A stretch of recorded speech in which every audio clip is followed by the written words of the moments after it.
everybody. Hello. Welcome to Soul Streams, Virgo season edition. I know. It's already Virgo season. Can you believe it? It's not yet, Ricky, but it's getting I close. it's itching closer. It's Well, the when we Aries in when we me. record it, we should say when as Yes, we record it, it's not quite. We were talking about in true Virgo fashion. I have so uh, many pages. totally.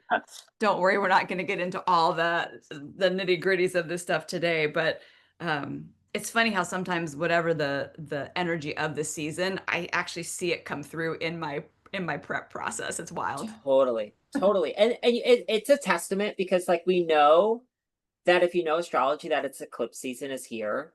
Yeah. Um Ugh. and when eclipse season comes, you know that there's going to be a lot on to unpack. And I think Virgo season doesn't disappoint.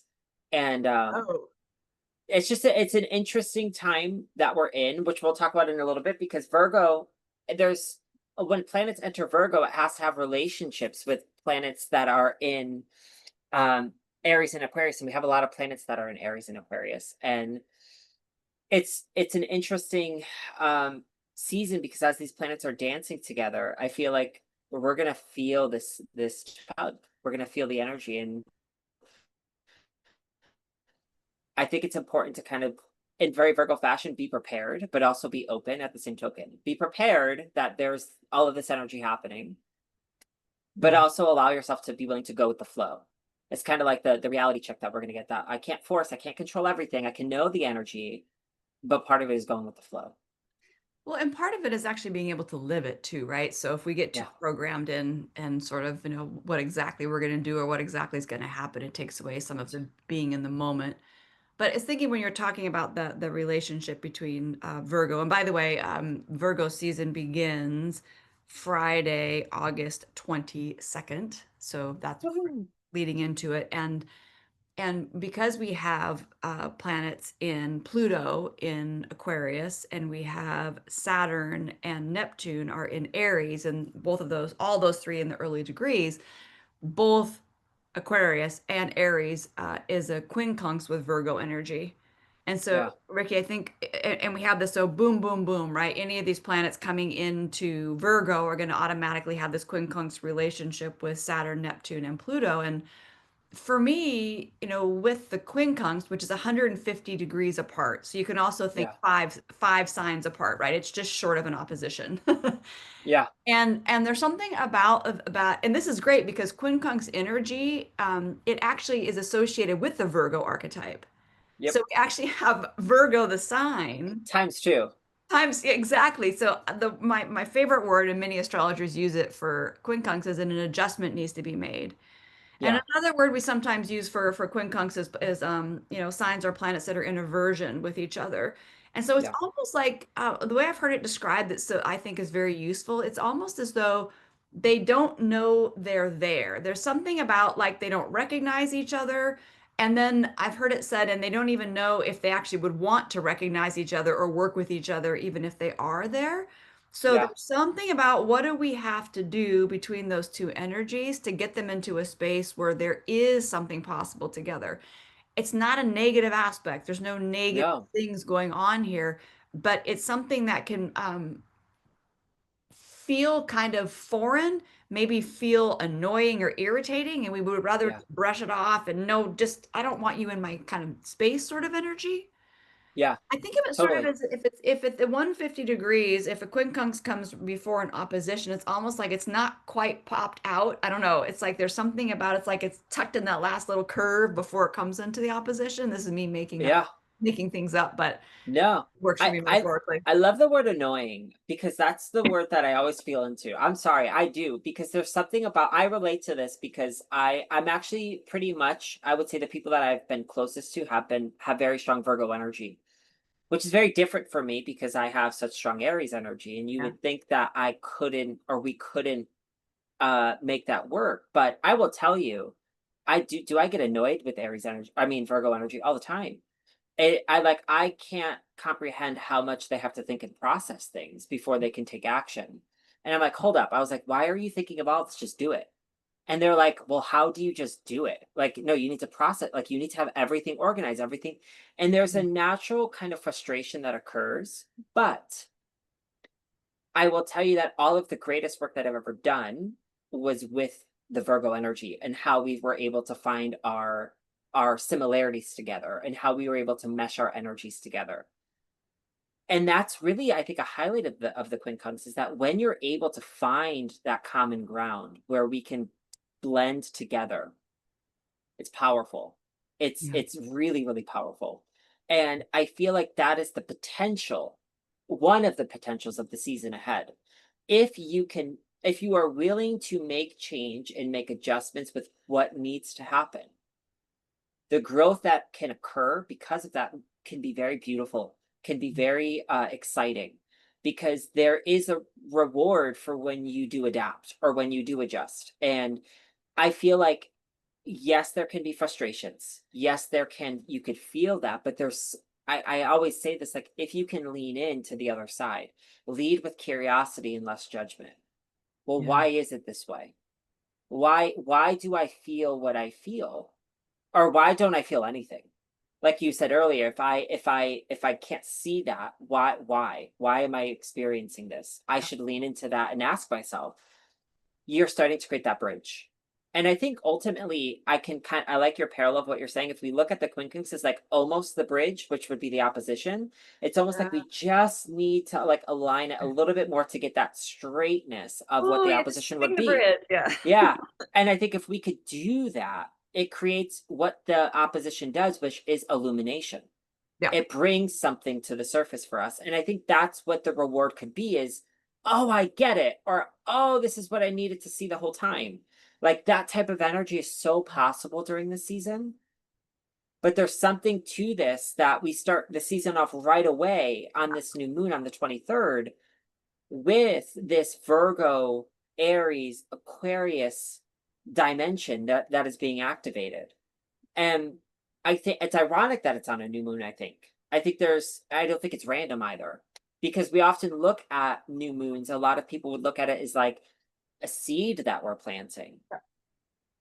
But when it's receiving stress or annoyance from Aries and Aquarius, what kind of seeds are you planting? What are you really intentionally putting forth? Are you intentionally putting forth annoyance and frustration? Are you putting out that like that? It could totally happen here. Um, there's more I want to get into with it, but I want to I don't know if you had anything on that.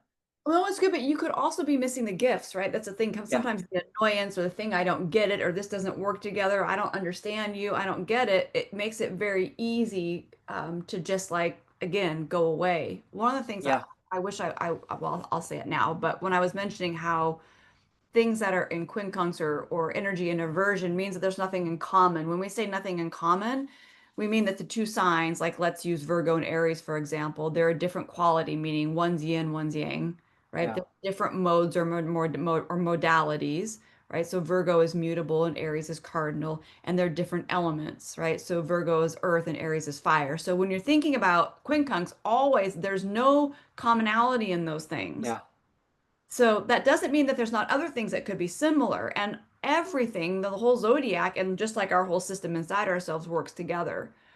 yeah, When we lead into this new moon, which is either going to be 11:06 p.m. Pacific time on the 22nd, or it will be early in the morning if you're Eastern time, or I think most other time zones moves it into the 23rd.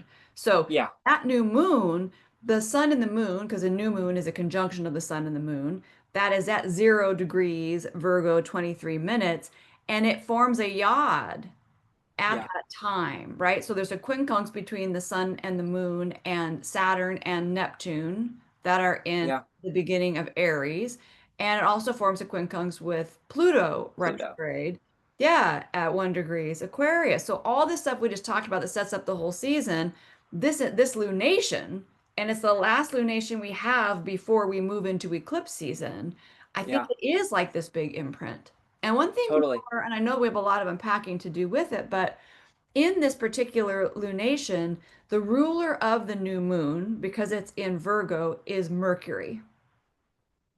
So Mercury is kind of like, I don't know, the guardian or the steward or the overseer kind of this Yeah. new moon. And it is in Leo. Yeah. And it is sextile Mars in Libra. And to me, when you put Mercury and Mars together in sextile, both Mercury and Mars have to do with movement. They both like action. Yeah. So there's something about the action is supported here. And by the way, a new moon, if you think about new moon energy as being the beginning of the cycle and planting the seed and the initiation, it itself has inherent Aries energy in it. Totally. So there's this sort of boost. I have a little note here written down that our actions are supported, especially when they're in line with the new thing that comes after we make an adjustment. Because I think this whole season is asking us to make adjustments. It could be physically, it could be mentally, it could be emotionally, it could Yeah. be spiritually. Ricky, you and I just had a great conversation before this personally about how you and I are both making what for us feels like big adjustments, but you and I both use the word unlearning. Unlearning Yeah. actually is more so than like layering things on. So I think Totally. this new moon asks us, what is the adjustment to restore a natural balance? And please don't hear balance as everything is exactly 50-50. Yeah. That's not what I mean by balance. I mean, what does it mean to restore the actual nature of yourself or the actual nature of Totally. what something really is? Because Yeah. sometimes with Virgo energy, and again, we know we have the South Node in Virgo right now as well. There can be distortions around the facts, the accuracy, what's real, what's actually working.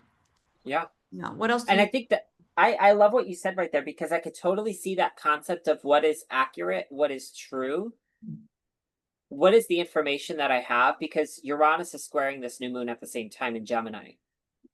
And there can be, I would not be surprised having Uranus in Gemini, having the new moon in Virgo, both are Mercury ruled.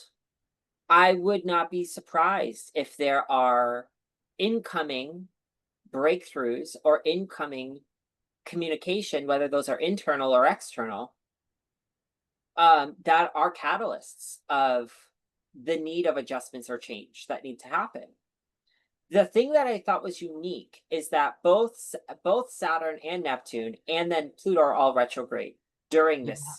this yod, which I thought was unique because I think there's this feeling to me when I saw that within Saturn and within Neptune and within Pluto, there's a desire within Aries to want to initiate experiences and want to do something. And Aquarius wants to make change that they know is going to help the greater good in some way, shape, or form. But when these energies are retrograde for me, it's almost as if I can't do that just yet. And Yeah. it's almost like I either don't have enough information, or I don't have the ideas, or I don't have the process in place. And this is where I bring Virgo into the room because Virgo helps us create an order and a structure. They want to create some sort of process for things. Ah, And what may happen here is maybe our way of doing things or the way that we need to take action or how we're doing something, it needs to change. Like there needs to be a pivot point. And I'm wondering if Uranus to the new moon is the flash of insight, the light bulb that clicks for somebody, yeah. where it's like, oh, the way that I've been taking action in the past, or the way that I've done things, because there is this component to me that there can be a very reflective quality of how did I used to do things because that didn't work for me. Because Virgo always to me is about improvement, not for the purpose of perfection, but just to do and be better. And there's this desire, I want to do better, I want to be better, I want to make something happen. And I feel like there's something that speaks to this about something internally that might have been an obstacle or a challenge that was not allowing for the full direction to unfold or something like this. So, and then what's ironic is you brought Mars, and Mars rules that Saturn and that Neptune and Aries Right. retrograde.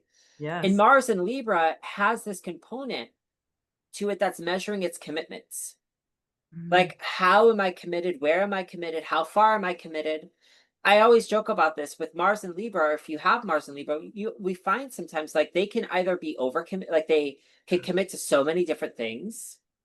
And what happens is I'm wondering if there's this energy to this that like you may have maybe no ideas and this is an idea that comes through, or you're so stretched.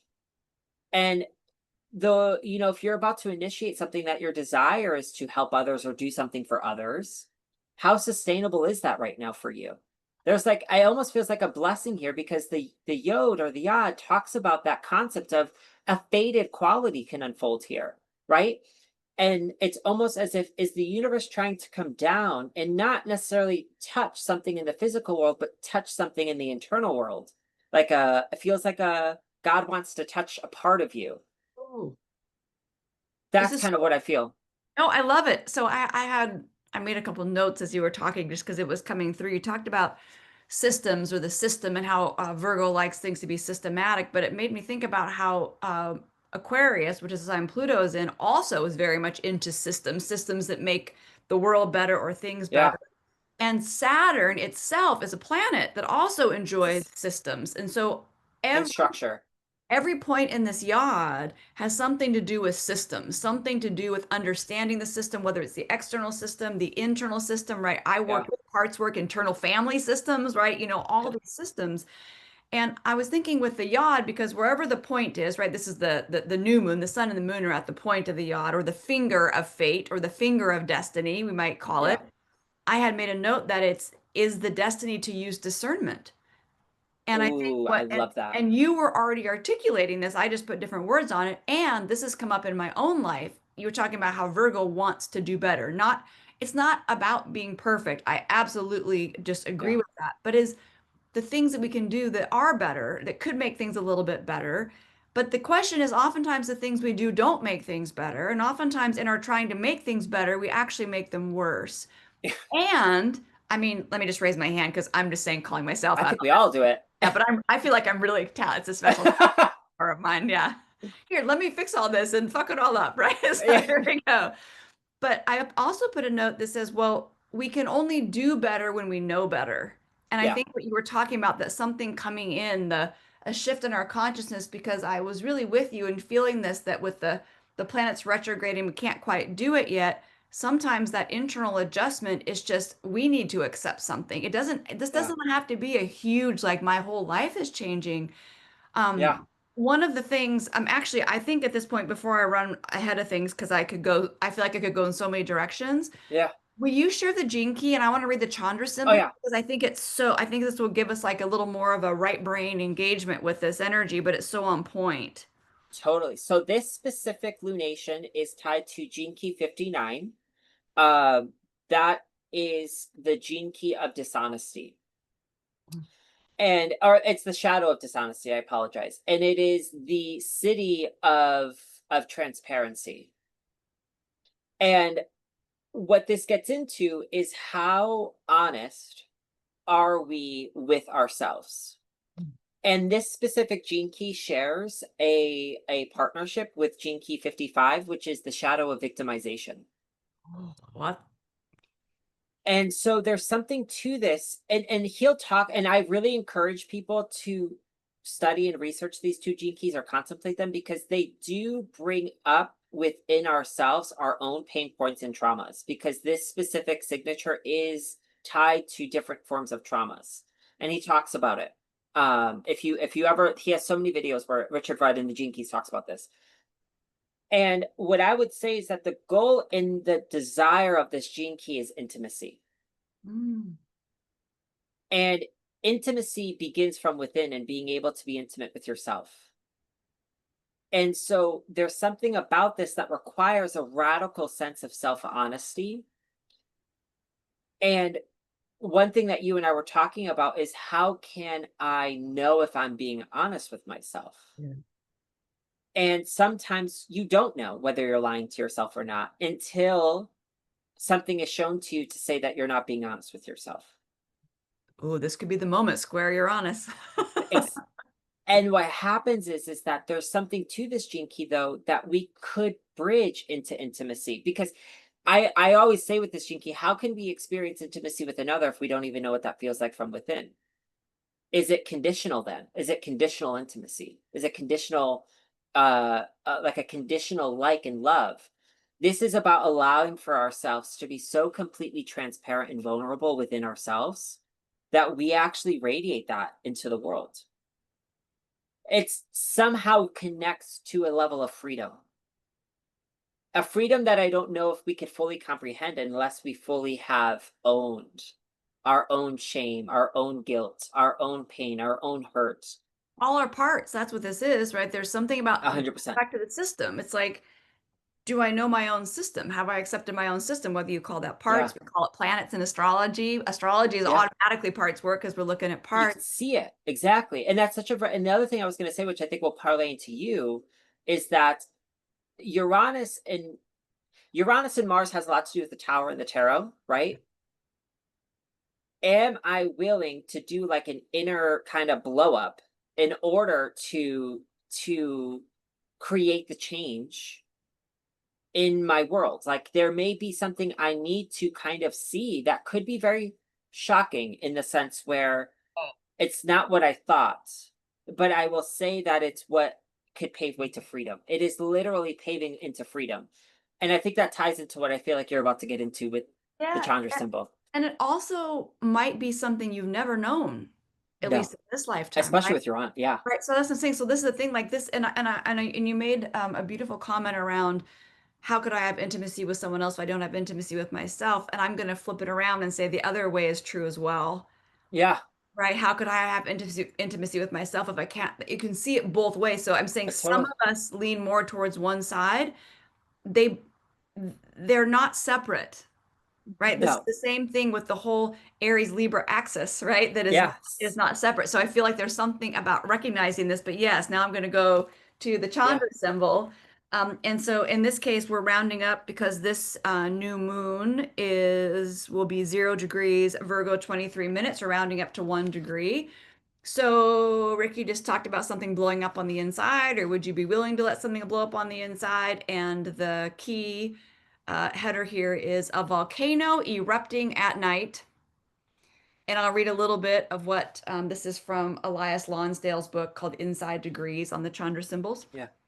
And he says, burning through the restrictions of the day. And you can think about this, the difference between day is tends to be conscious, what we can see, and night tends to be the things that are more unconscious, that are less seen or more inner. It says, taking on and transmuting the world of ordinary consciousness, inwardly erupting with all that it leaves out, you become a conduit for the suppressed, the repressed, and the denied facets of self and life, exposing yourself to the onslaught of conventional ideas and their consequences. Aching and longing to turn the world around, you are given to subtle or obvious ways to channel and express what lives inside. Now, there's a little more, but I feel like that's enough to get us going here. But I will say it says towards the end here, saturated with deep impressions of what this earth is moving through, you are being given the chance to stand in for that, to bring it, and perhaps even to become it. So there's Mm. something about this coming undone, this volcano erupting on the Yeah. inside, this shock, this, and whether it's a blowing something up that needs to go away, or whether it's blowing up to clear the way for something I've never Totally. known, any of those things are possible, right? 100%. But this sets the stage. I mean, this literally is the beginning of Virgo season, right? We've Yeah. all And I think got it that. and I think it's the role model. I feel like it really does set the tone because what's going to happen as the season continues, almost every aspect that you look at, Yeah. it almost models this sort of vibration in a way. Of course, yes, the planets change a little bit. Huh. The themes might adjust, but it's the same kind of feeling, I think, as we pave way through the whole season. Yeah. So how do you feel about this, everyone? Yeah. You don't have a choice how you feel about it, but we'd love to hear in the comments if any Yes. feedback you have. So the first planet that jumps into the scene is the sun here. Now after the Yeah. moon, now we're moving to the sun because on the 23rd or the 24th, the sun will quincunx Saturn and Neptune. It will square Uranus exactly, and it will also quincunx Pluto. Now all of that stuff was already happening with the new moon because the moon and the sun are Yeah. conjunct there, but I wanted to pause for a second and say, what is the sun about, right? Let's talk about this because if the sun is having all this activity to make adjustments and to realign and restructure, right? Or think about commitments, which is a Saturn thing, or Neptune to soften and release and dissolve and have a new connection with something greater, or the Uranian thing, which is right to liberate or Yeah. break free or somehow have these moments of, whoa, who am I really? It feels different. Or Pluto to transform and empower, right? That's a lot going on with the sun. And the Yeah. sun is the center of the solar system, and in ourselves, the center of ourself.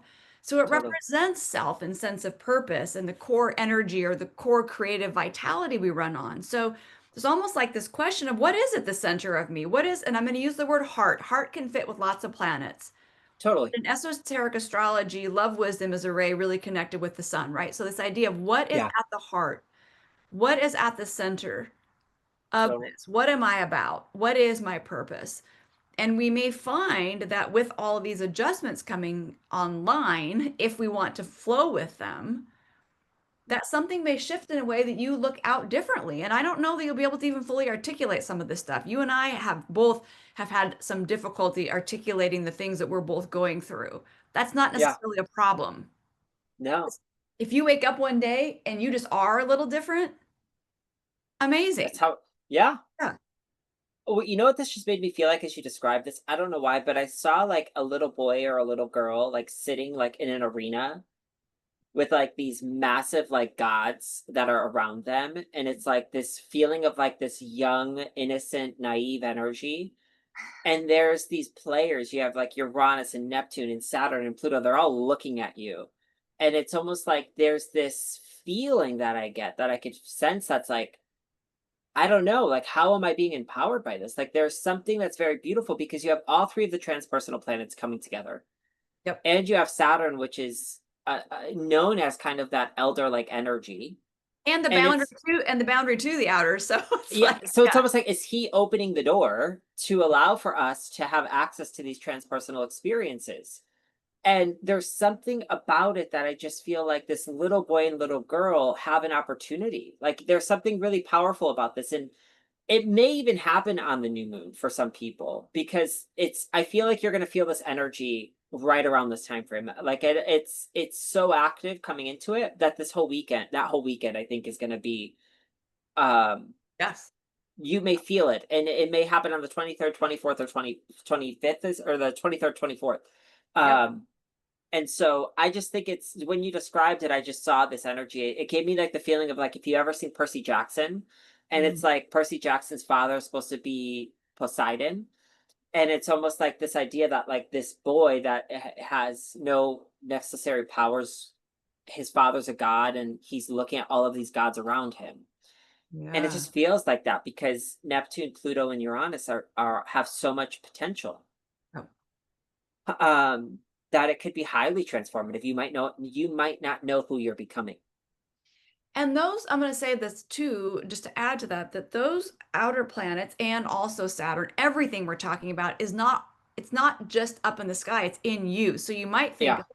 here's the sun in yourself. And I like the idea of, because oftentimes inner child, I feel like is very connected with our spirit or essence, right? So Yeah. there is a very connection with that. So whatever little person or little child you might feel inside there, especially that really wants to shine, that wants to feel Yeah. like there's this purpose, that you also have these parts in you, this Saturn, this Neptune, this Uranus, this Pluto, and they all want things too.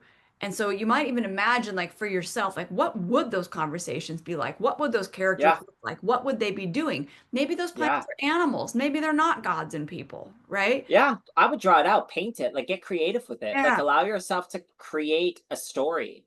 Yeah. I don't know, to be interesting. Like tune into that energy and feel into what are these parts of yourself that are showing up. Mm. Um, and what do you feel like you're being pulled to? And if you feel tired, if you feel stressed, if you feel depressed, if you feel hopeless, like I'm bringing up some words with these planets that can happen as well, Oh then yeah.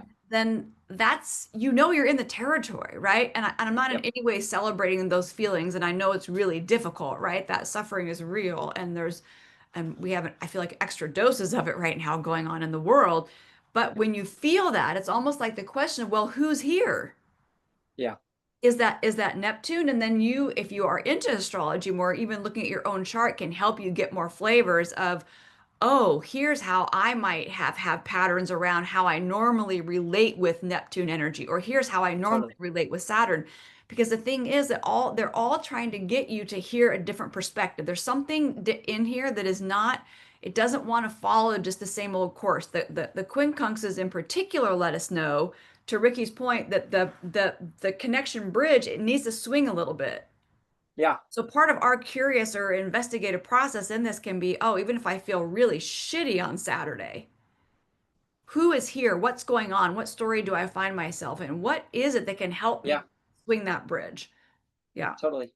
And then it leads us, because on Monday the 25th, Venus enters Leo, and Yep. then there's the big Venus boom, right? So Yes, we have a Venus huge Venus day. Yeah, so Venus has in sextile with Uranus. There's a trine with Neptune and Saturn. It opposes Pluto. So again, Pluto. but now all of a sudden we just went from the sun to Venus. But I find that interesting because the sun and Venus are like brightest objects, Yeah. right? And Yeah. and Venus, one of the things when I think about when Venus comes to town and we're having these, different negotiations with Venus is, of course, we could talk for Venus for a long time, but part of it is, what do we actually want? What do we actually like? I mean, to me, Yeah. there, that Venus is in part the pleasure principle. Yeah. Sometimes I think checking in and feeling, is this actually what I want? And then the other piece, and I know you'll probably talk more about this, is like the Venus is a symbol of abundance, and even money is tied into this, also love and also creativity, but also receptivity. And oftentimes, when we find there's a lot of aspects to Venus, we're trying to negotiate or figure out what we actually want and then what might be in the way of us actually receiving it. And sometimes what we think we want, there's other parts of us that are afraid to receive it or that actually create blocks to receiving it. So, Totally. worth, self-love, right, really starts to hum, at least for me Show up. on this day. Yeah. You know what else I made a note of is that on this day, the moon is in Libra. Mm. And and Libra rules, sorry, Venus rules Libra. Yeah. And this is the 26th. And Yes. I made a note of that because I really thought that that was interesting because on that day, um, that Venus is almost like having a conversation with the moon in Libra. Yes. And so I love what you're saying because I feel like I would do a lot of self-work check-ins. Do I feel deserving of what it is that I want? Mhm. And how open am I to receiving what I want? And one of the quickest ways to figure out how receiving we are is to listen to how much we say yes versus how much we say no. Because I find that a lot of people, and we're not talking about people pleasing, that's a whole different thing. I'm talking about when opportunities show up for you, do you say yes?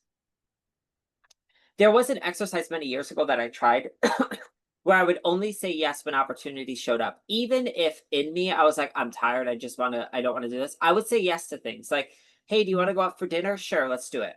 Because there's something about that that feels as if you don't know what opportunities can manifest when you say yes to the opportunities that are presented to you. And so I would be interested because Venus is sextiling Uranus on this day. Mhm. What I'm going to use the word random, but I don't think it's that random at all. Things or opportunities or events or experiences are showing up for you. And do I say yes or do I say no? And I feel like it can be a very empowering day. The thing that I wanted to also make a comment on is when Venus opposes Pluto, I look at this as like a come back to body moment. Like I really think this is an important day to come back to your body, which I think may feel a little bit of an internal struggle when the moon's in Libra, because there may be a natural feeling of energy to want to be around others or want to be around another person, whether I'm in a relationship or whatnot. But it's almost like if I follow that feeling of wanting to be around others, I may get a little bit of that Plutonian moment where I'm like, "Oh shit, like what did I do? Why am I here? What's happening here?" When in Yeah. reality what I think is being asked is that like you don't need other people to notice your shine. You need to notice your own shine. And having Venus in Leo, like, recognize yourself first. Like, make sure that you see your own sparkle. Like, make sure you don't need that outside energy to get that. And so And there could be something to this that's like, maybe you need that to kind of come back to body moment. That could then, maybe it's saying yes to yourself. As I'm just saying, maybe this is a chapter for you where you need to say yes to you. yeah. And And you there's opportunities where the universe is presenting that for yourself. and if you're someone who says yes all the time and you recognize that Yes. that may be a thing, then this may be your chance to say no. But I was thinking that, and also with Venus in Leo, the ruler is the sun, and the sun is in Virgo. This takes us back to that we're in Virgo season, right? So Yeah. Virgo is a sign about being self-possessed. I don't mean in a creepy way, but it's about being complete unto oneself. That's why those goddesses associated with Virgo are not married. It's Hmm. not because they don't want to have sex or have relationship. It's because they don't need something else to define themselves. So this thing about your own sparkle, I feel like that adds in here too, that sort of getting this clear sense of, hey, this is also Virgo's about an accurate sense of self. But Yeah. sometimes we need the Leo, especially the Venus and Leo, we need to express or to try or do what makes us sparkle, and that's how we can kind of discover. So Totally. some ways I feel like this interesting combination, right? Because when you have something in Leo that's then ruled by something in Virgo, Leo and Virgo are really, really different. Yes. Very. So then the question then becomes actually that's an aversion as well, right? So then Yeah. we have the questions and how do they work together? Because the sun's the ruler. So there's and so there's always something about a ruler. There's a certain level of, it's helping or nourishing. So the question we might Yeah. say is how does that Venus in Leo, how does it need that sun in Virgo? And I think this gets down to the say yes or say no, right? The discernment thing that you Yeah. described. I Yeah. just heard something as you said that. Like, I heard something along the lines of how, like, a self-care check, like, how am I doing my sparkling? Like, how Yeah. effective is my sparkle? Um, and how does my way of doing this need to kind of be improved upon? Like, how there could be something to this that may happen, and it maybe I need to turn it up. I need to do something. Yeah. I need to do something with this. Um, you know, how I'm presenting myself, how I'm showing myself. It's a lot of solar plexus energy for me. I feel it in my belly. Um, it's funny because it's the belly and the heart, and they're connected because the heart for us, like you were getting into earlier, and then the belly from that self confidence, that self worth Yep. center, could be Yep, very illuminated. absolutely. Yep. Solar Um, plexus chakra is very is I mean that is ultimately sun for me. It is that yellow yeah, of energy. And so power then becomes an issue here too, which is and it's interesting totally, back to the body. I really like that you brought that in because the ruler being in Virgo adds body stuff in addition to totally, Venus opposed Pluto, right? So there's something about like if I think I'm in my sparkle, how does my body feel? Because sometimes the idea of how I think I'm supposed to sparkle is not necessarily in line with what is natural to me, and different ways you can flip this sort of story around. So there's something about, yeah, am I feeling it? And even when we say totally, the yes or no part of it, right? That sort of, because sometimes we say discernment, it makes it sound like it's all in the mind. And yes, that's of course part of it, but our body gives us cues all the time, whether it's a yes or a no. 100%. Yeah, and this would be a really important day to listen. Listen to your Yeah. body. I would not second guess it. No. Nope. Um, Interesting day for relationships. I just think it'll be an interesting day. Hmm. If we're in if there is difficulty in a relationship, if we know Yeah. that we're having a difficulty right now coming into eclipse season, this may be a day that I want to it's an interesting day. There may be some things that could show up. I find a lot of times with my own clients, I will have more intense conversations about relationships around a Yeah. Venus Pluto opposition, or if Uranus is Yeah. involved with Venus, about the sustainability or the longevity of a relationship. And I'm not saying that relationships are ending, but there's a Yeah. real desire for change. There's something needs to shift and change. Um, or something may be shown to us. Pluto loves to expose things, loves to bring things to the surface. And so it can be uncomfortable. And again, that Virgo part of this journey is asking us, well, how do I go forward from here? How can I do better? Be like, how can I do this? Like, I want to move forward, or I want, like, how can I continue to do this? Um, and sometimes that means that we need to evaluate those commitments. Is this the commitment I want to stay with, or do I need to let this one go? Oh, there's a getting real here. And Yeah, so, like Venus Pluto opposition, Venus Pluto anything, you're right, tends to expose corruption and toxicity. That can be on a grand scale or on a little scale, or you know? yeah, I think it's interesting that we have also Venus trine Neptune and Neptune. Saturn, which means it could be easy to put on the rose-colored glasses and to just be like, oh, it's all fine, whatever. So, and there may be like an interesting back and forth between can't tolerate it, the Pluto opposition, with the level Totally. of are we going to get real? Because Neptune can help us get crystal clear, or it can help us be very diluted and distorted. And I think there's something available here about using, and this takes me back to the sun, which of course rules the Venus, but also we're in that Virgo season, is be willing to look at it for what it is. Hmm. There's room for all kinds of choices around it, but it's very difficult to make the best choice for yourself if you don't even know what's going on. So to me, step one is, do I have the courage and the guts, not easy, to actually confront Pluto, what is really going on, whether it's inside Yeah, myself or it's something in an or external relationship dynamic. Yeah. totally, Yeah. And which doesn't mean you have to say that discovering as is a totally separate from the decision what to do with it. totally, So 100%. yeah. So we're gonna on Thursday, August 28th, there is a big transit, I would say, or we should say Yeah. maybe a very unusual transit that is Uranus sextile Neptune. And the Yes. last time we had one of these was May 1968. We are going to do a separate soul streams on this entirely because it deserves its own little category. Yeah. I will mention that the thinking back when, well, some of us, many of us, including me, weren't born when the last one happened, Yeah. which lets you know how old it is because I'm 51. So it was 57 years ago when this last exact one will be, and it's a slow process. So Yep. there'll be another exact hit of this in July 2026. But the keynotes I wrote down when you think about a sextile, which I always call sextiles sexy sextiles because like there's just Yeah. enough friction that it's not all the same, but there's this opportunity or an excitement if the two things come together.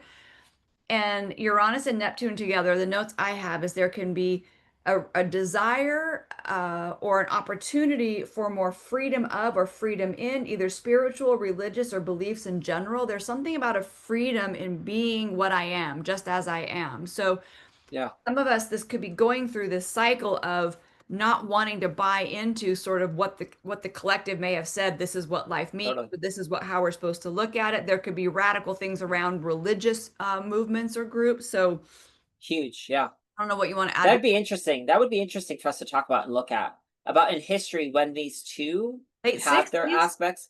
What Yeah. what happens Yeah. in the religious and spiritual sector? Mhm. But one thought that I just had here is that Uranus and Neptune are such interesting players for me because Uranus really wants to help us at an individual level decondition and unlearn what Saturn taught us. And it almost feels like Uranus is preparing us for Neptune. And in the sense where Neptune wants to help at some level dissolve and return back to what is the ultimate truth. And so I get this feeling here where if there are belief systems or ideologies or thoughts or values about something that we're thinking, because Uranus will be in Gemini, like the thoughts that we're having about something, this could actually feel like a pivot, a shift in the way that we perceive or we believe. We Yes. talk about unlearning. This feels like a significant opportunity of deconditioning what I've been taught, what I've learned, to unlearn something which actually may be in greater alignment with what the truth actually is. And I'm talking about capital T truth, not Yep. lower Yep. T truth. We're not talking about Yep. opinions. We're talking about liberation from opinions. We're talking about liberation from this. Um, so there's something to this that I think is unique. I would have to look at the dates. I didn't look in July of 2026, but I'd be interested to know if Neptune is direct because Neptune will be retrograde with this one. Mhm. Yeah. So I'm interested to see if next year if Neptune is direct when they Yeah. have that next. But yeah, but we'll do a separate thing. And I think there's just like it's the idea of unlearning and consciously embracing it is powerful for me right now. Yeah, I agree 100%. And you and I both have talked about this. We're feeling it, and I know other people that are feeling this as Yep. well. Yep. Um, and so I think that's a really big transit to watch. For your next big one, I think I don't know if I have Saturn entering re-entering, I should say, Pisces on the first. Um, is that Yeah. your next one on your list?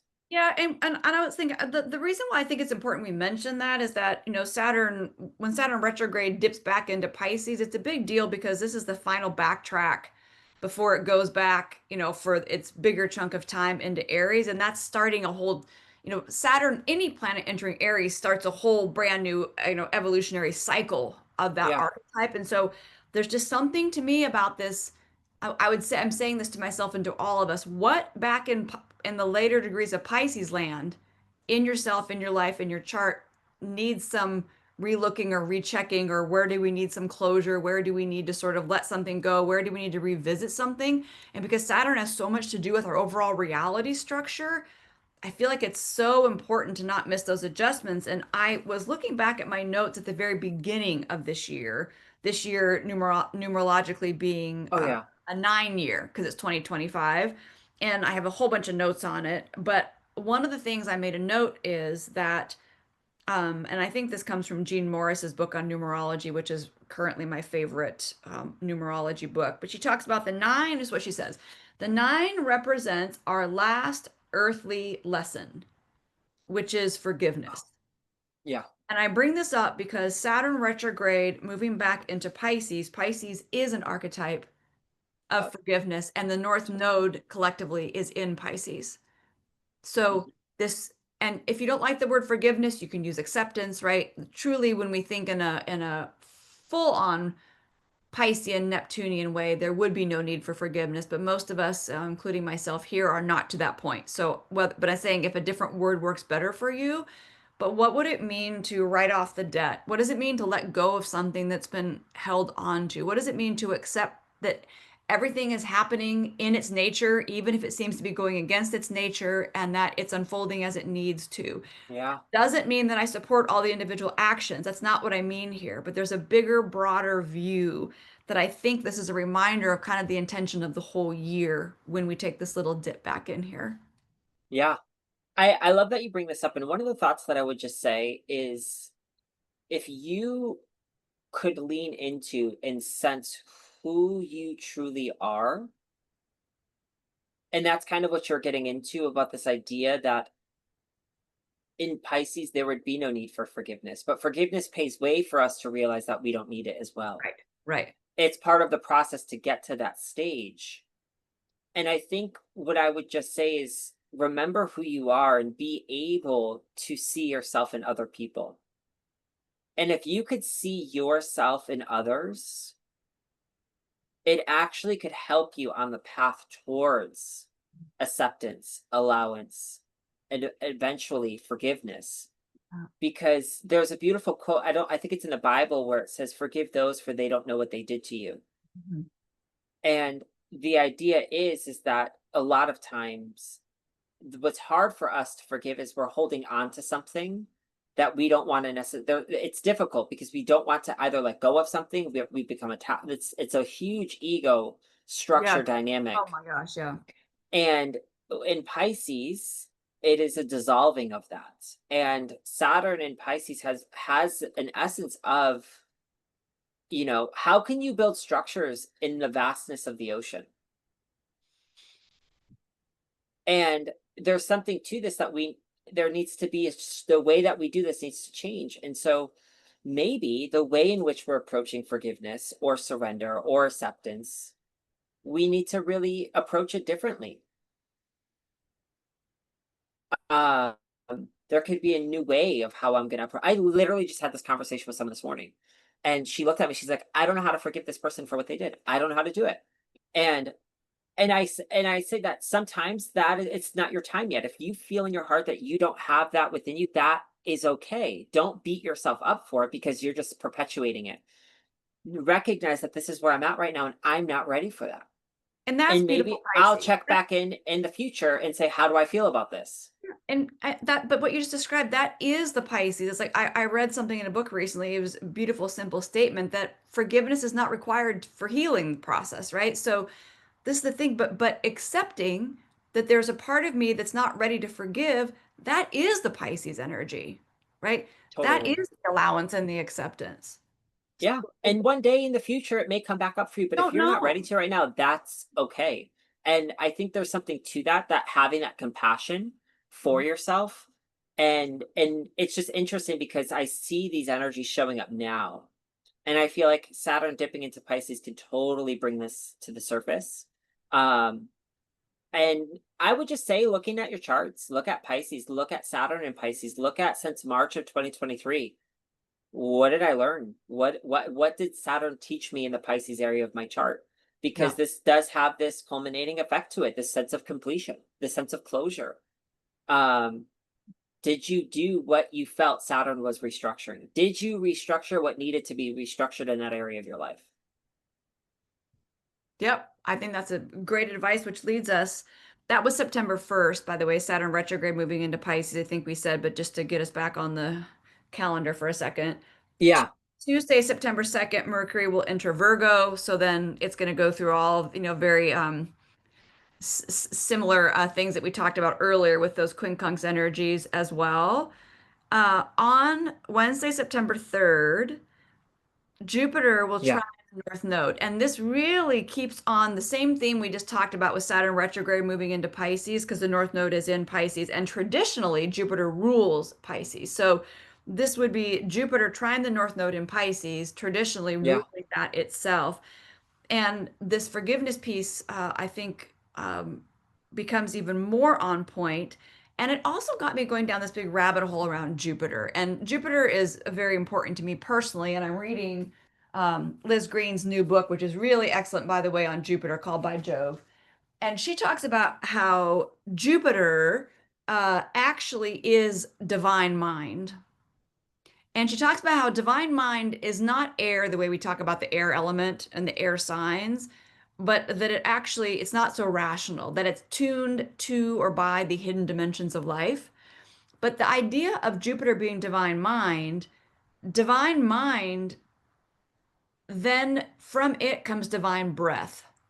And we call that pneuma. And if anyone is familiar with Stoic philosophy, pneuma, there's a Tool song called Pneuma, which I was replaying myself this morning because Oh, he yeah, Maynard's very into stoicism as far as I can tell. So a lot of time that the lyrics come through that way. But so divine breath comes from divine mind, and that divine breath is breathed into everything as fate. And Liz Green poses that Jupiter is a planet of fate. But what she means by fate is basically to be or become what one is, what one innately is. So it's not fate in the sense of some external thing is making it fated to be a certain way. It's more like how the acorn becomes an oak tree, right? That is the mhm, idea of Jupiter, which I think is so beautiful because when I work with Jupiter, I sometimes say it's your natural frequency. It's the natural way you move through life or your path. And so when you think about it as fate, and this is interesting because when we read some of the gene keys and Chandra symbols coming up, the word fate actually comes up in some of them. But I yeah, wanted to play around with this idea of what is your relationship? I'm saying this to all of us with fate. And what if you mhm, rethought about Jupiter as fate? And this comes from Liz Green. So let me say this. She says, quote, when we look later at Jupiter's placement in the natal chart, it might be helpful to remember this idea of the wisdom of Zeus, right? Zeus being the Greek form of Jupiter, or close, yeah, which describes a plan or design of unfoldment inherent in every living thing. So again, it's not about predicting the future determined by some external fate. It's recognizing what we are, what we need to become, and that as we do that, becoming what we are, right? Stoics would say we're all sons becoming, right? Which is a yeah, beautiful way to think about it, right? The sun is not something, to me, there's a future, there's a becoming element in that piece. But that very being what we are and becoming what we need to become is the part we're called to play in this collective experience. And so I love that feeling of Jupiter. And my last little geek out moment is in Stoicism, pneuma, right, which we can think of as this divine breath. It is also considered the soul. And it says the soul is a hot, fiery breath that infuses the physical body. And this pneuma or soul is actually a mixture of air and fire. So when you think about Jupiter being a Interesting. sky god, we can think Yeah, about that air. But remember, this air is different. This divine mind, it's different than what we yeah, think of air. So for me, this, and it's so great because Jupiter is a planet of expanding consciousness. And in her book and in my current some other studies I'm doing as well, I'm feeling this new space opening. And I think that with Jupiter trine the North Node, totally. Jupiter traditionally ruling the Node the whole time it's in Pisces, we all have this potential to have this renewed relationship with what am I actually? What Yeah. am I meant to become? And the reason we say fate is because we, like the acorn can't turn itself into a different seed. But we Mm-mm. can make choices. This is not to take away in any way our free will to make choices, but the more we can get comfortable with and get to know, you brought this up at the beginning of our episode here, to really going inside and knowing yourself to the extent you can. Yeah. What is that metaphorical seed I come from can be so helpful in understanding what I need to become. Because if I'm a cherry tree, that's a really different process. And I might want to choose to plant myself in a different place and I might want to have different Yeah. things around me. And I might, so yeah, I just love that idea. Totally. Mm. You know what I was thinking about too, because in this transit, Jupiter will be in Cancer. Yeah. And so from this perspective, and this idea of becoming who you are innately, I would think in terms of there's something to this about we've talked about this before when you and I talked about Jupiter entering Cancer, about coming home. Yes. And there's something about this that who we innately are requires for us to come back home. And there's something about this that, like, when we do that, especially with that trine to that North Node in Pisces, Yeah. could we have that intuitive moment, that intuitive knowingness, or be able to reveal an element of who I am, or what seed am I? Um, like there can be something to this that could feel like, do I have a deeply self-aware moment where I'm able to sense what home is or who home is, what that, like understanding these things. It's interesting because I love this idea of, I was feeling into when you were reading this. I always looked at Jupiter as almost like an area, or tying to this feeling of like a quest, this journey that we take on. And if Jupiter is in Cancer, what does that quest look like? And having it trine that North Node, and knowing that in traditional astrology, Jupiter rules that North Node, Yeah. there's something to this that I feel like could definitely expand our consciousness in helping us locate, if we are going home, if Yeah. we are searching inside of ourselves for those deeper, whether it's about, I want to just feel safe in my body, I want to feel secure in my body, I want to feel like I am safe in here and I can go out into the world knowing that I'm safe. This could be an amazing transit for someone to actually be able to say that, but actually feel that. The Yeah. difference between knowing and feeling, that's what this could look like. Going from philosophical to embodied. Which and we all know that change doesn't happen from the philosophical, intellectual No, insight. It comes from that's the kind of like the vibe I'm getting. This yeah. feels like a deeply emotionally embodying moment. Um, and anytime a planet connects with the North and the South Node, these are very opportunistic moments where the choices and decisions that we make can point us more deeply in the direction of who we innately are. Yeah. So I would actually also think to myself, what are my patterns? Mm. And how are my patterns showing up for me right now? And this could be an opportunity for me to expand beyond those patterns that I've been making in my past. It Mhm. should be easier for me to make steps in the direction of growth than it would be to go to my patterns. Like there could be momentum, like the momentum is there. But I would ask is, what are my patterns? How have I repeated? Like if there's this choice or decision that is showing up for you around this chapter, it may require for you to open that your mind up, or open from within, and make a choice from that's in here. This feels like, again, an expansion of what's inside of you. This is huge.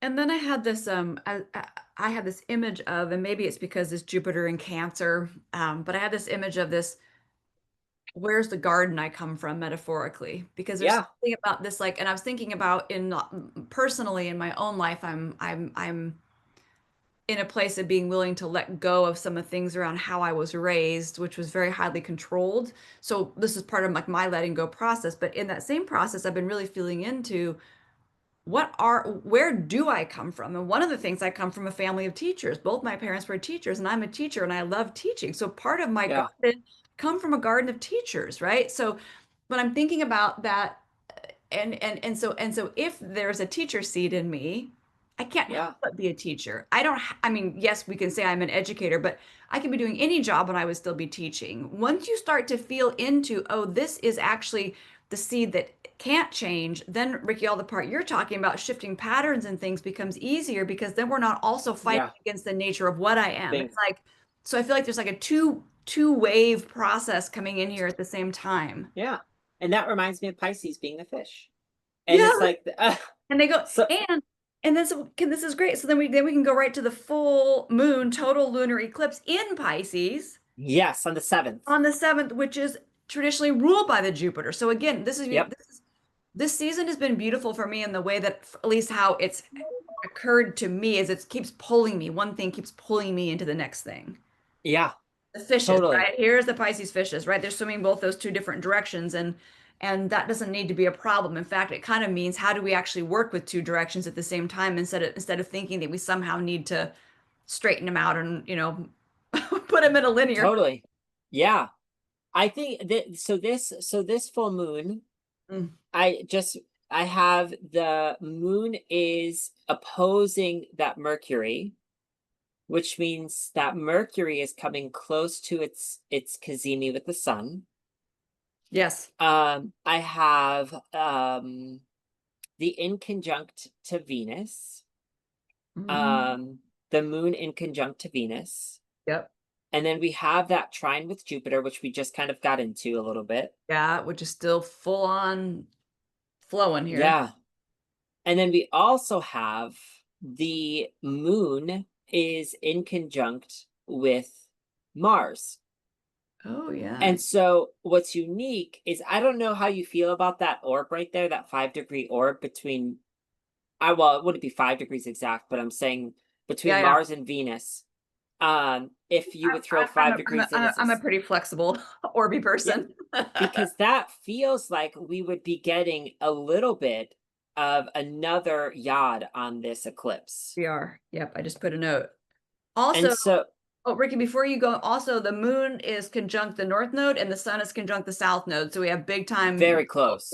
yep, Yeah, this is a really close eclipse. So yep, what that just means technically is it's definitely a stronger felt energy than a partial eclipse. yep. Um, and so there's a lot happening on this specific full moon. Um, I wrote down the gene keys as well, which is the shadows of confusion and the Ooh. shadows of doubt, Well, that's very Pisces.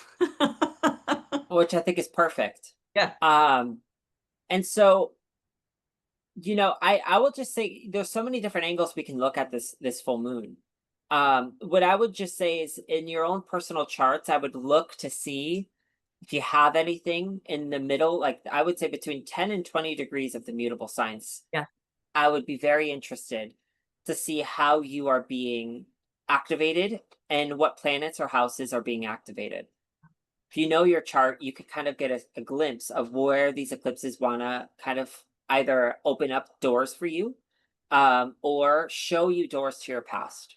There could be something about this. I always say with an eclipse, it's a beautiful dance in the sense where there's a desire to propel us on our journey to evolve, to grow, right?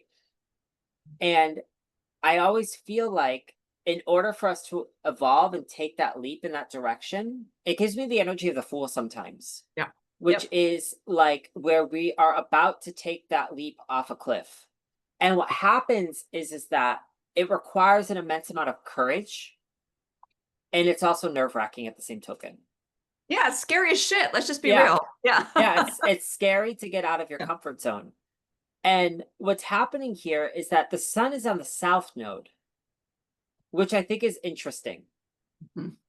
And it's all in Virgo.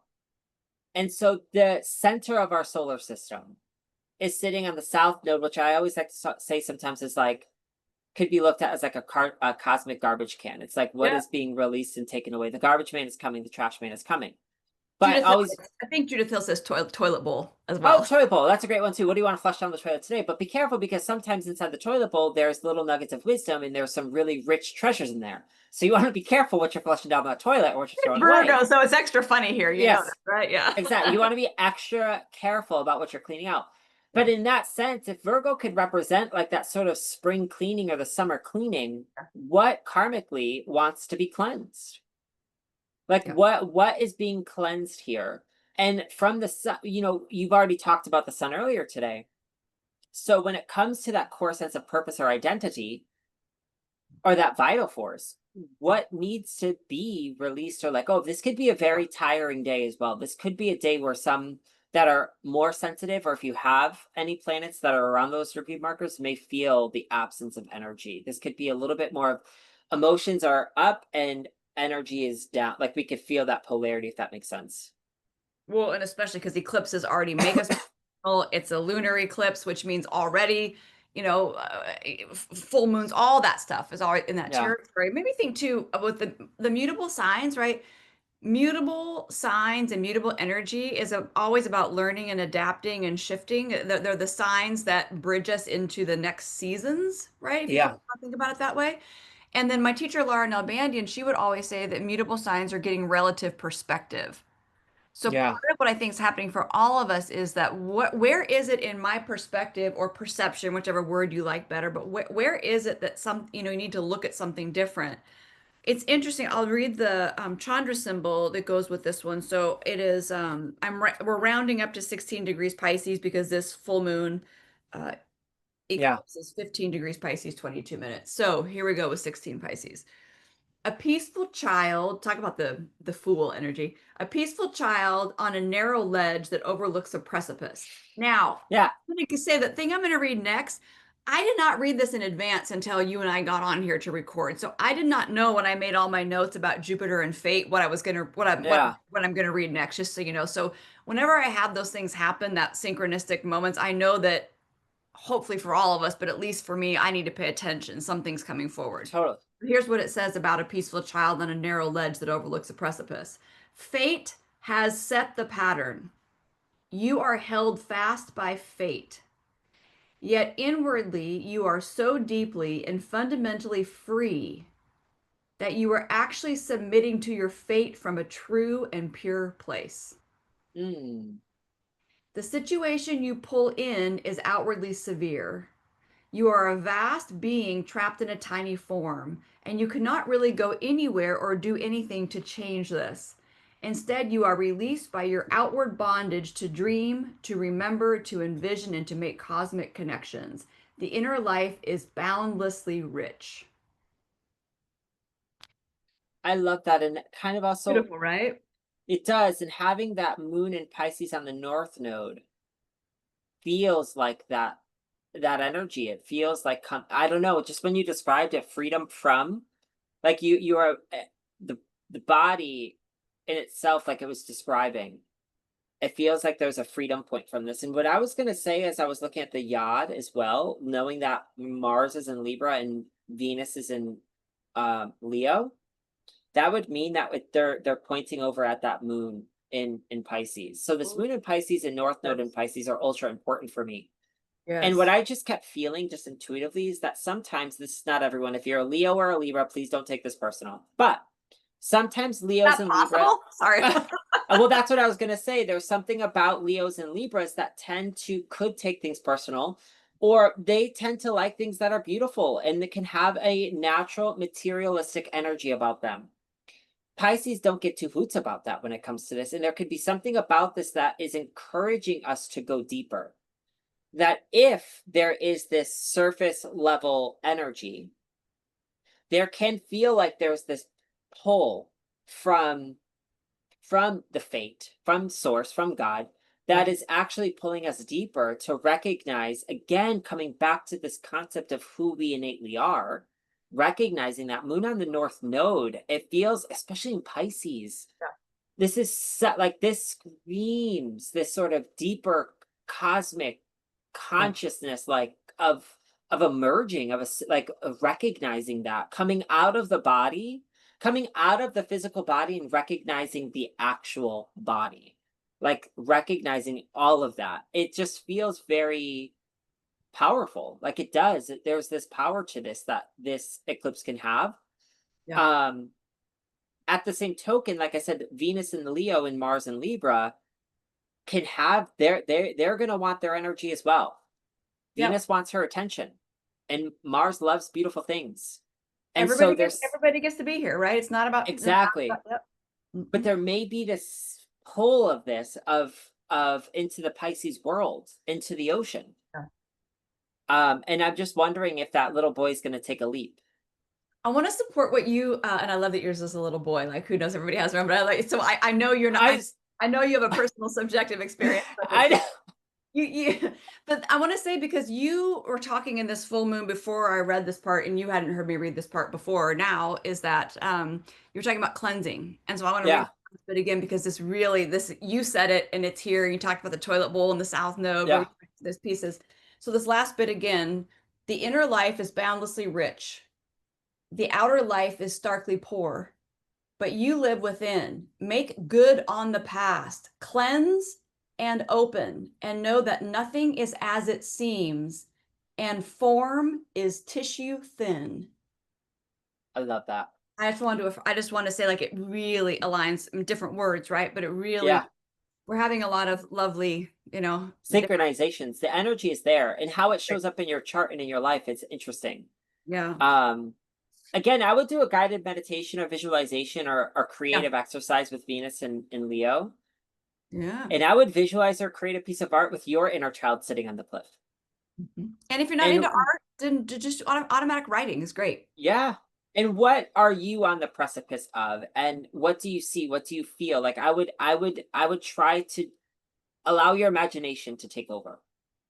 Yeah. Allow the imagination to take over here, because this could be a wildly creative experience.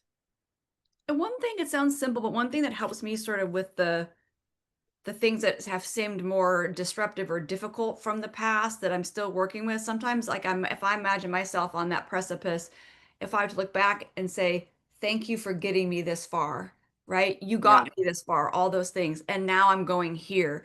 It allows you to have both, right? totally. There's that. And then also there are things from the past that trust me, just like those bits of nuggets in the toilet bowl, which are actually good ones, not the ones you want. Yeah, the And treasures. that there's stuff that you want to come with you, right? Totally. Now, I know we're about to run out of time, and I don't. We got to at least talk about the new moon partial solar eclipse. I Yeah. want to just note that on Saturday, September 13th, there is Mercury Because Cazimi, which it's in Virgo. So I'll say my wordplay, maybe it's Kazimago or Kazigo, right? I love playing yeah, around with the sign that it's in.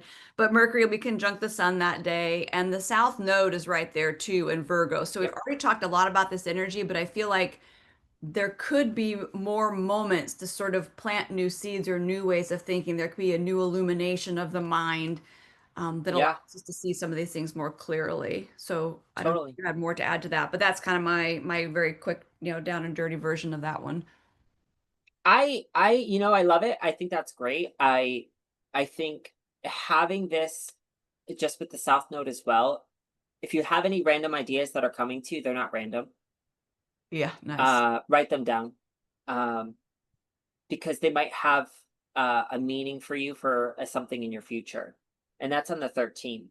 Um, Yeah. and so I was looking at that's the solar eclipse. And I coming into the I would say that last week of September, Hmm. before the eclipse is a super, super packed week Oh, astrologically. There's a lot of transits that are happening that we would have to do a whole yes. segment just on this week. So I feel like, in a way, though, it does kind of blend into the solar eclipse. Mm, I feel like even though it's a partial solar eclipse, it's at the anaretic degree. I feel like everything that's kind of happening, kind of, I feel like is building into this eclipse. I feel like there's something like it's potent enough where, as we talk about the solar eclipse, I feel like the themes that we're talking about will be showing up days ahead with some of these other transits, um, because there's a lot happening. And so, do you want to just jump into the solar eclipse on the 21st, or yeah, did you want to?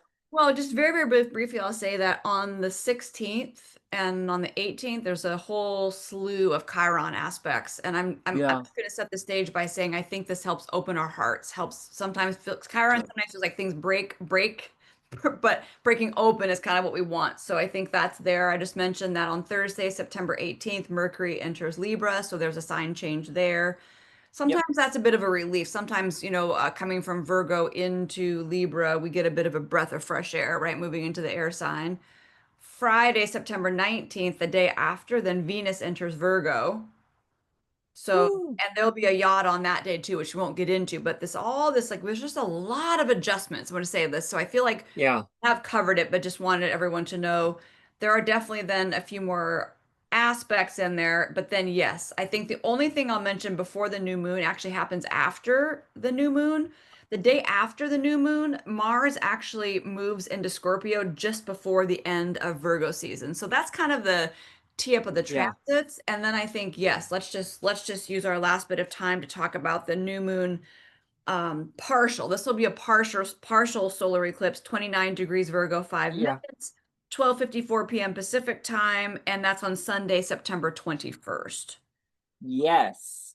And we have on this day, oh, I have, yeah, the new moon at the 29. I have on here that we have Saturn and Neptune are still involved. I feel like Saturn and Neptune have been involved pretty much all season. They never leave. I feel like that's No, just the idea. they're hanging out. And so they're involved by this opposition. The new moon is also having this quincunx with Chiron, which just had a pretty significant week before this. Yes. And then we also have this, it's an out of sign trine with Pluto and Uranus. They're about a degree and a half away. Well, it's a grand Uh trine. a grand trine, yeah, yeah. And Yeah, and it's and what Mercury's there. Mercury is 5 degrees Libra, hanging out with the 29-degree sun and the moon. So yeah, I'm generous. I'm going to count them. I think there's a lot of players at this table there is for this specific, and it's at the anaretic degree, which I think is important. And the fact that we're getting two new moons. in the month. So Yep. in the month. And the same energy that we talked about in that new moon is still kind of they're all still showing up here. Like it's very unique that even though it was at 0 degrees of Virgo, now those that in conjunct that happened on the 22nd, 23rd of August, is now in opposition to Saturn and Neptune, but has a trine to Pluto. Yep. So there's something about this, and we always say when Pluto's involved, we can expect that something wants to shift and change in some way, shape, or form. Mhm. Now, when I see that new moon opposed by Saturn and by Neptune, I immediately just get this energy of, I don't know. At one level, I feel resistance that can definitely be showing up. And the resistance that I'm getting is it's almost like I feel like I still get this feeling of I want to do something, but I feel like I can't, like I'm getting a can't energy. Does that make sense? Like I Yeah. feel like I want to Yep. move it, but I can't do it right now. The mental realm is super activated. Mhm. Like there can be all sorts of ideas. There could be all sort like the thoughts that are going on inside of us or in our brain could be through the roof, which can be Yep. seen through the air trine, the grand trine. Yep. Um, at this point now, the other thing that I made a note of is Uranus is now retrograde in Gemini. Pluto is still retrograde in Aquarius. So there's still this quality to all of this that I'm wondering if the illumination from Virgo season might not necessarily fully show up for us until the end of this year, early next year, once Yep. Saturn and Neptune and Uranus and Pluto are all direct.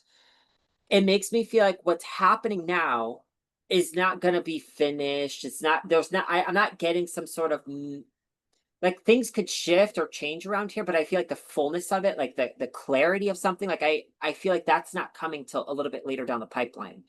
Um, because of how I see these planets being retrograde. It's just a thought that I'm thinking that if you feel some sort of stuck energy, but you're having all of the ideas and you're processing everything, I would sit with that, because what may happen is there's a timeline coming where I feel like the horses are going to be able to roam free. Like that's kind of an initial feeling into this, just looking at it. I didn't even look at the gene keys yet, but I don't know if you want to say anything.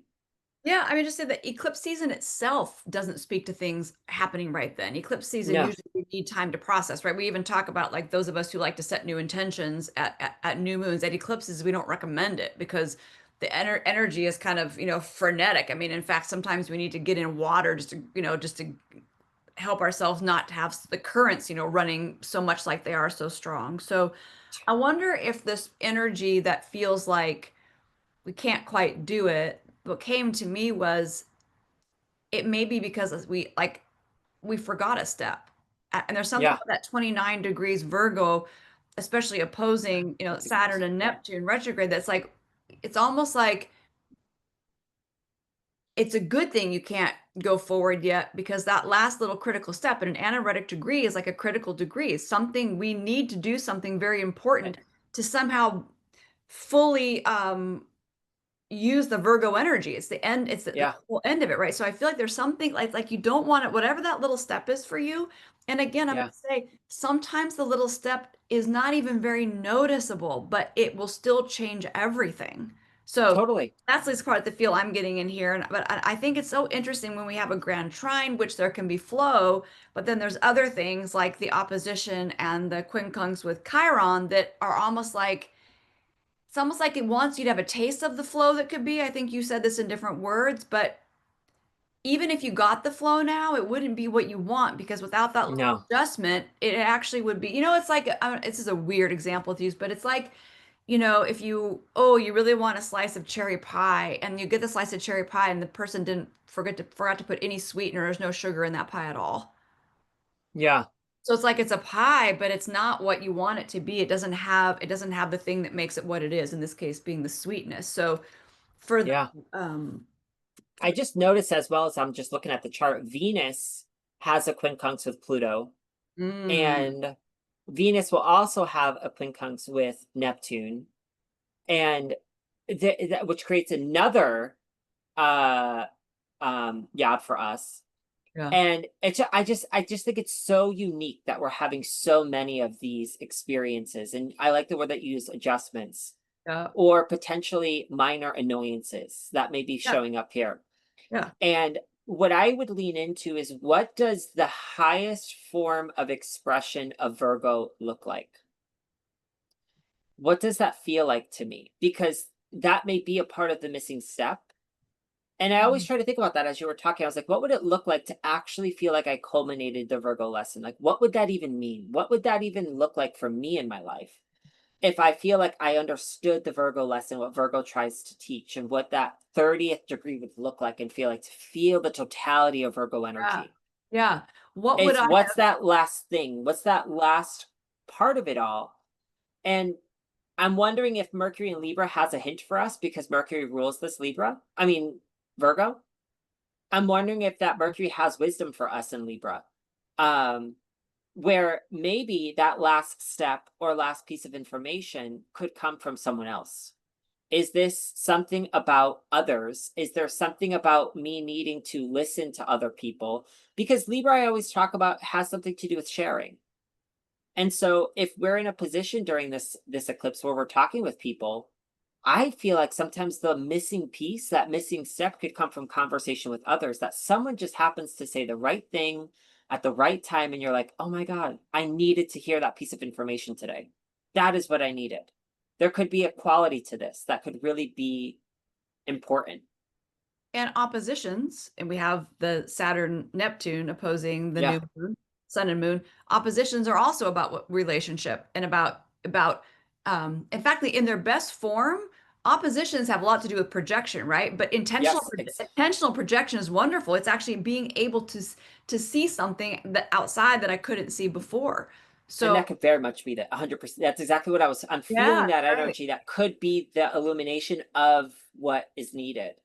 Ricky, it makes me think of this, like, imagine like if you came into my house here, right? And let's say that, I don't know, like I had something sitting on a shelf and you just walked over and you just like t tilted it just a teeniest bit, and then all Yeah, of a sudden like the whole room was in order. That's what I feel like.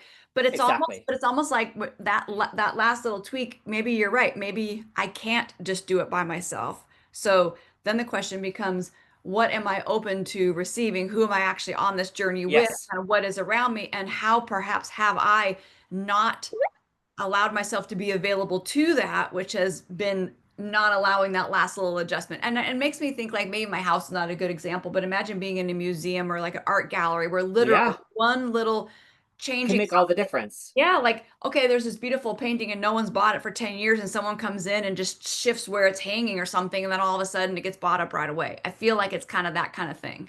This is going to tie into the gene keys after. Okay. This gets into this. So I don't know if you want to do the Chandra symbol and then I'll do the gene key. You pick. And so you go first. Okay.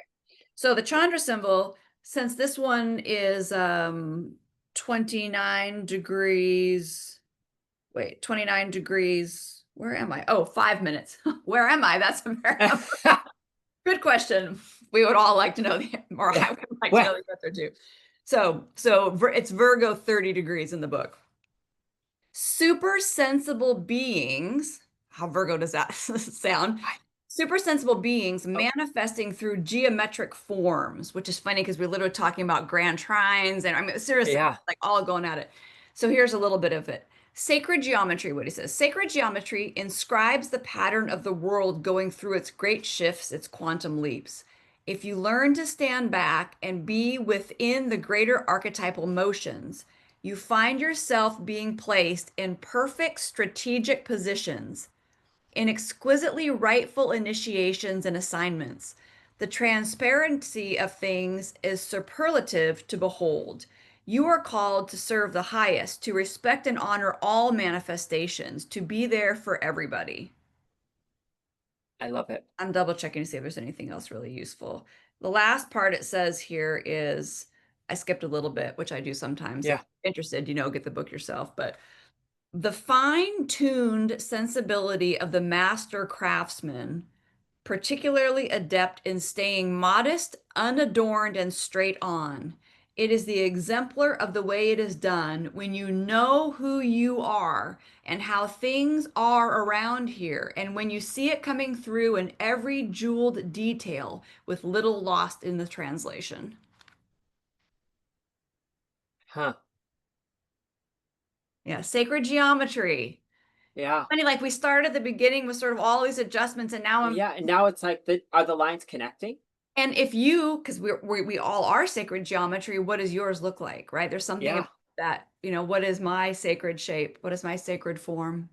Mm. And this specific this aligns with the gene key. The gene key of this one is gene key 46, which is the shadow of seriousness Oh, to the city of ecstasy. oh, And I made a note here, and the the gene key 46 connects to the city of ecstasy, where you can learn to experience sacredness in the ordinary. oh, well, that's Feeling that feeling that every breath and every moment is infused with purpose, mm, divine purpose.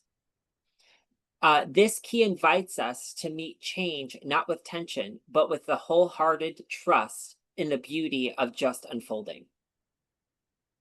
And I don't know why, but like I'm seeing like one of those YouTube videos of like that I would listen to that have like manifestation music in the background or like have like subliminals on, and I just see like the shapes moving. I just feel like that's the vibe I'm getting right now based upon what you're sharing. Um, and I would tie this into Virgo. It's almost like Virgo can have such a strong need to have order and control and structure and have everything to be perfect. Um, and ironically, when you look at sacred geometry, there is a perfection to it. Um, and it's interesting because I feel like, is this an opportunity or is this an eclipse an opportunity, like you were saying, to kind of recognize our own sacred geometric pattern and see the delight, see the ecstasy and the beauty that is, and allow it to unfold naturally. And not just 2D on your paper, 3D in your life, right? That's, Oh yeah. you can imagine the difference between, right? The difference between a triangle and a pyramid. Yeah. There's something about this shift in here that I think is might be a beautiful way I to like that. A feel, multi-dimensional. yeah. Think about that. And How would that looks like?